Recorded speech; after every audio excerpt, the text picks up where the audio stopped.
Eu estava antes, no começo do programa, avaliando essa crise, e me parece assim que a gente também tem que ter um pouco de discernimento, de não ser, talvez não tenha tanta ingenuidade quanto se imagine, talvez não tenha tanto essa coisa teatral, essa coisa visceral aí, talvez esconda algo muito calculado do presidente de enfraquecer o PSL para tentar, enfim, implodir o partido, do qual ele não quer mais fazer parte, quer criar o dele, quer enfraquecer instituições no sentido enfim, fazer um outro tipo de política dentro do Congresso, né? Não com partidos, talvez com pessoas.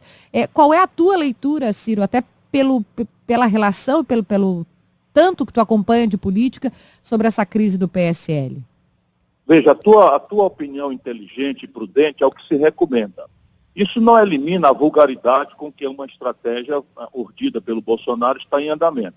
Porque é bom que a gente saiba que isso chega no Jornal Nacional, chega nas rádios de grande audiência como a Gaúcha, explode aí no ônibus, explode nas feiras, nos templos, então onde o povo está ouvindo rádio, não é? Em cima de um povo que está com 14 milhões de pessoas desempregadas, não é?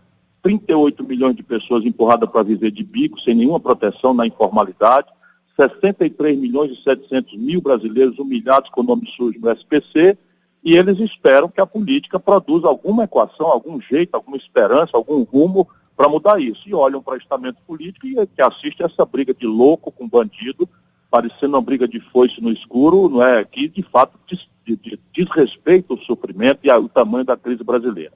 Agora, tu tem razão. O que é que o Bolsonaro tem? Ele tem informação privilegiada de que o Ministério Público e a Polícia Federal já apanharam grandes fraudes do PSL.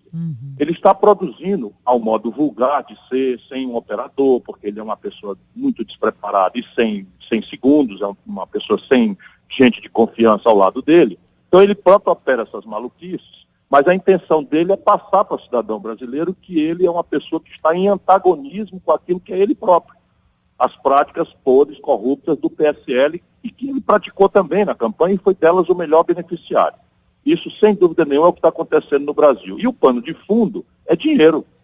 Você veja esses malucos de Brasília, de costas para o povo brasileiro, criaram um fundo eleitoral e um fundo partidário que, para o PSL, um partido sem nenhuma tradição, que aumenta explosivamente e vira a maior bancada na Câmara Federal apenas por causa da eleição do Bolsonaro, esses camaradas vão ter 728 milhões de reais daqui até as eleições de 2022. E isso é o que está em disputa por essa quadrilha.